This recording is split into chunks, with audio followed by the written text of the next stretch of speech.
So as an archaeologist, my take on it is a little bit different than what we've heard before, but it comes from my engagement with the public for the most part. It used to be that the most common question I would hear when I meet someone for the first time and they say, "What do you do?" "I'm an archaeologist." The question used to be, "So you dig dinosaurs?" Which, of course, is not true. Or the question, "What's the best thing you've ever found?" Those are still both prominent questions, but I found in the last few years, especially, those questions are giving way to a third, and it has different forms, but it goes along the lines of, "Oh, have you heard about how the aliens visited the Maya? Or how the aliens built the pyramids? Or, can you just not believe that people couldn't have done these magical things?" Right? So, as a scientist, I have to know how to react to these sort of things. The idea that the public is very interested in the idea, not just that we might find life somewhere out there in the universe, which is a very interesting, legitimate scientific study for astrophysicists, astronomers, astrobiologists.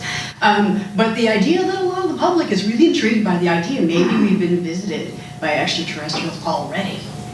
Maybe there are evidence in the archaeological record that shows that extraterrestrial intelligent beings have been here. The types of claims that are made usually fall under three basic categories. One I've already sort of alluded to is this idea that Stonehenge, the pyramids, the Maya temples, the Nazca lines, Easter Island heads, whatever they might be, they were just far too amazing achievements for those primitive people of the past to have possibly accomplished without modern technologies to lift the stone, without GPS, without modern architecture equipment, all these sorts of things. This is very common.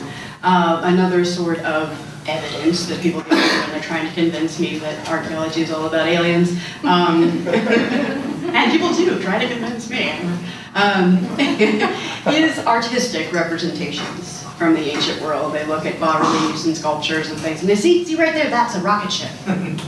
And that is a guy in, sort of an astronomer, or astronaut's garb, the space helmet and all that sorts of thing. Or it's a rocket ship, or it's whatever. That's quite common as well. And then the third thing is when we have either recorded written documents or oral histories passed down from the past, and people say, well, listen, their religion says they were visited by, celestial beings. As most religion, we've been visited in some way by celestial beings.